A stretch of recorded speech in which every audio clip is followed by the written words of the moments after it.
বানাবো, তাই আলুগুলো ভেজে নিচ্ছি।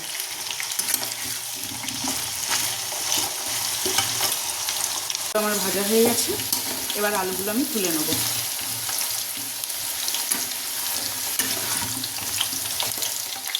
নিয়েছি, এবার কড়াইয়ে যে তেলটা ছিল ওই তেলের মধ্যেই অল্প একটু পাঁচফোড়ন দিয়ে দেবো। এবার দিয়ে দেবো টমেটো।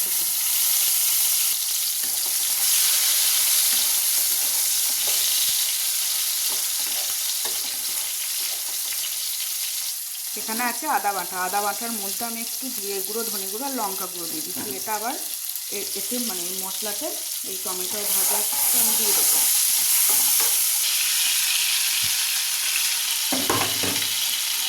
মশলাটা আমি দিয়ে দিলাম।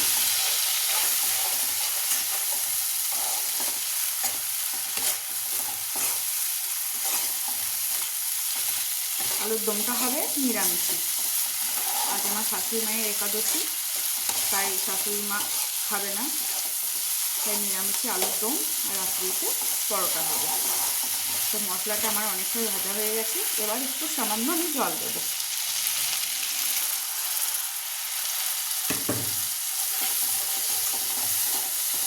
হয়ে গেছে, এবার আলুগুলো দিয়ে দেবো।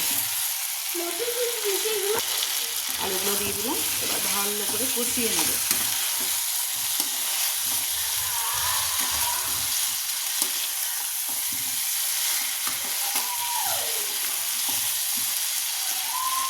এবার আমি মটরশুঁটিটা দিয়ে দেবো।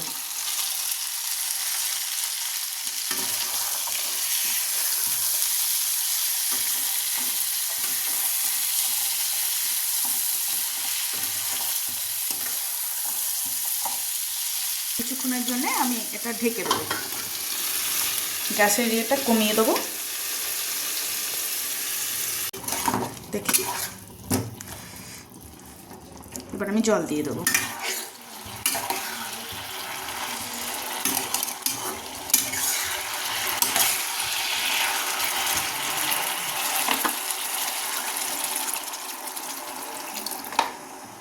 এবার পরিমাণ মতন একটু নুন দিয়ে দেবো।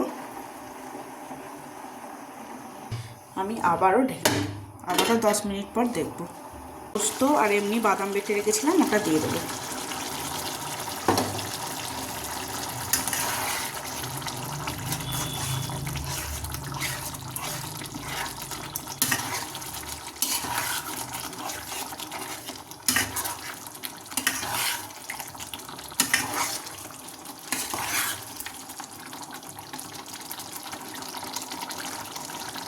একটু আলুর দমের মশলা দিয়ে নামিয়ে নেবো।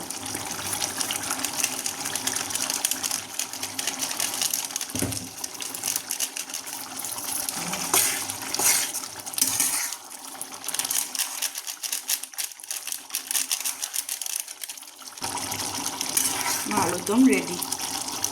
মটরশুঁটি দিয়ে নতুন আলুর দম।